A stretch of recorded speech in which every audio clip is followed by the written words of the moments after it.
We live in times of technological abundance and a scarcity of reflection.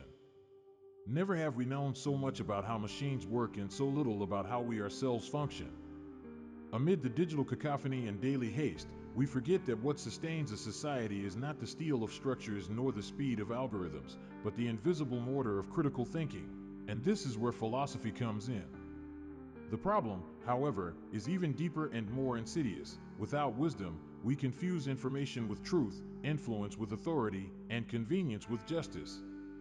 The lack of reflection makes us vulnerable not only to external manipulation, but to our own ignorance disguised as certainty. Thus, a civilization full of data but lacking in discernment ends up building its own ruin, not with wars or natural disasters, but with ill-considered choices, meaningless policies, and technologies put to the service of ends we no longer question. When wisdom ceases to be an essential virtue, space opens up for collapse to come not as a loud bang, but as a slow and silent forgetting of what it means, after all, to be human. Since the Athenian Agora, where Socrates walked among citizens asking, "What is justice?" philosophical knowledge has always been a tool for shaping civic consciousness. It's no coincidence that the philosopher was condemned to death. His discomfort was also his virtue. He challenged Athenians to think, to not settle for inherited truths. As Plato wrote in his Apology, the unexamined life is not worth living. What greater challenge to citizenship could there be than inviting each individual to reflect on the value of their own public and private life? History confirms, where there is philosophy, there is resistance to tyranny. During the Enlightenment, philosophical reason was the ferment of revolutions. Kant, Rousseau, Voltaire. Their ideas were gunpowder against absolutism. Dare to know. Sapir Ode, Kant exhorted, urging the citizen to awaken, to see themselves as an agent of transformation rather than a spectator of their own life. Hannah Arendt, after witnessing the horrors of totalitarianism, did not hesitate to affirm, "There are no dangerous thoughts for the simple reason that thinking itself is such a dangerous enterprise." But there's more, something rarely spoken. Throughout history, the true power of philosophical knowledge has been feared, and often silenced. There's a reason why so many thinkers have been persecuted, exiled, or killed. Philosophy touches a layer of reality that not everyone wants illuminated. There's a wisdom that those in power prefer to keep hidden from the people. A wisdom that dismantles the masks of official discourse, revealing that much of what we call order is merely a disguise for domination. This is why, in every era, there are those who wish to keep the populace entertained but not awakened, informed but not conscious, vocal but not thoughtful. Here lies the mystery. The cultivation of higher thought is dangerous because it liberates. And not everyone wants to see freedom spread. This is where existentialism enters, and disturbs even more. Existentialist philosophy, from thinkers like Kierkegaard, Nietzsche, Sartre, and Simone de Beauvoir, starts with a simple yet devastating provocation. The human being is not born ready, they are constructed. The world doesn't provide us with meaning, we must create it ourselves. As Sartre stated, man is condemned to be free. This means we are entirely responsible for who we become, for what we do with what the world does to us. This realization has revolutionary consequences. Because the individual who becomes self-aware, who understands their freedom, who faces their anguish as a sign of strength rather than weakness, that person no longer accepts being part of the masses. They stop merely obeying, they start choosing. They don't just repeat, they question. They don't follow, they build. They integrate into society not as a cog, but as a presence. And thus, citizenship ceases to be merely a right and becomes a mission. And if I told you that the key to transforming the world doesn't lie in a political revolution, nor a technological one, not even in the laws you so hope will be just, but rather in what you choose to think, or worse, in what you accept without thinking. But this knowledge isn't handed over easily. It must be sought, excavated, and, often, fought for. Do you know who first showed us this? Socrates. He would walk among us today, perhaps on the subway, in a bar, in a classroom, and ask, "Do you know why you believe what you believe? Have you truly questioned what is called truth?" It was he who said, the unexamined life is not worth living. And perhaps today he would add that a society without reflection stands on the brink of collapse. Centuries later, Kant would echo this call with a shout. Sapere aude. Dare to know. The courage to think with one's own mind. The courage to say no to blind obedience. You may be free, but if you don't think for yourself, you're just a puppet with a diploma. This kind of knowledge is dangerous to those who govern through fear, distraction, and manipulation. Because a people who understand their existential freedom and political responsibility are not passive, they are active, critical, engaged. Such a people won't settle for crumbs of dignity. They demand justice. They demand meaning. The revelation is unsettling. It's not the lack of information that threatens citizenship, it's the absence of meaning. We're surrounded by data, statistics, speeches. But there's a silent and devastating hunger in contemporary societies, the hunger for purpose. We're existentially illiterate.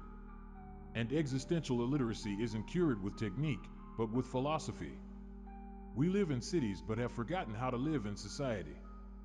We know how to use a smartphone but not how to listen to others.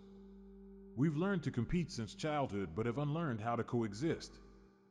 Philosophical knowledge isn't an academic luxury, it's an urgent lifeline. It teaches us to ask why when the world pushes us only towards how. It humanizes us. And that's why the foundational concepts of philosophy are essential to citizenship, because they return to us the totality of being and existence. Because they tell us we're not just consumers, voters, users, we're subjects. And thinking subjects, once awakened, are capable of changing the course of history. Imagine a generation that not only knows the laws but understands justice. That not only votes but grasps the ethics of voting. That not only lives together but comprehends the meaning of the common good. This isn't taught with technical manuals but with profound questions.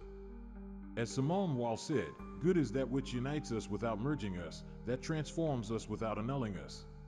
This phrase speaks of true union, not based on homogenization, but on mutual recognition of differences. The union that is good isn't fusion, isn't total assimilation, but encounter, a space of coexistence where the other remains other, and yet touches us, enriches us. We can also consider this in context as an existential manifesto on the ethics of human relationships.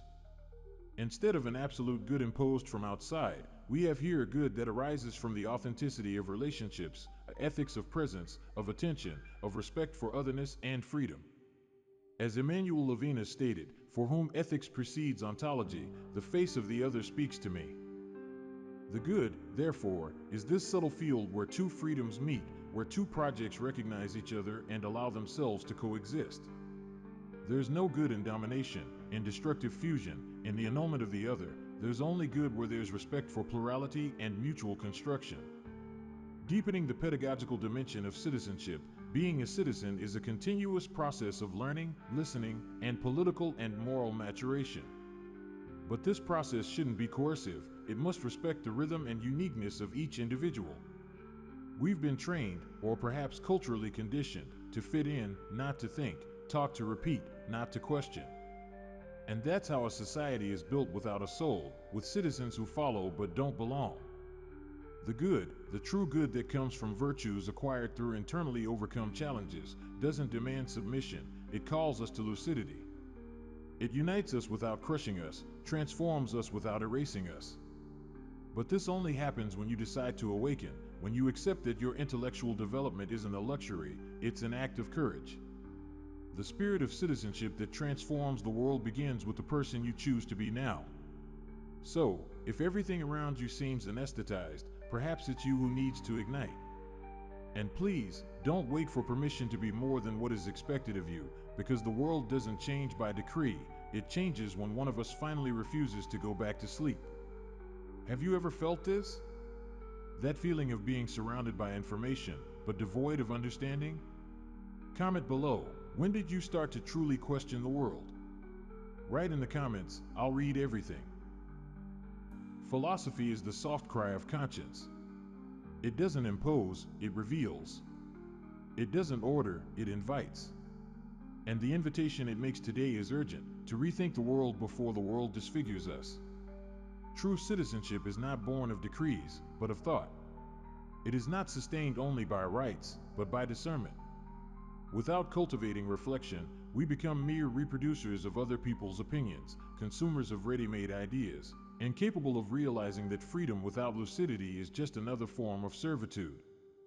The absence of wisdom turns us into functional parts of a system that we do not understand, and, for this very reason, we do not question. When citizenship is reduced to the bureaucracy of voting and philosophy is relegated to the footnote of speeches, democracy ceases to be a conscious pact and becomes nothing more than an automatic mechanism, at the mercy of inertia. And it is at this point, silent and dangerous, that civilization begins to crumble, not for lack of progress, but for lack of purpose.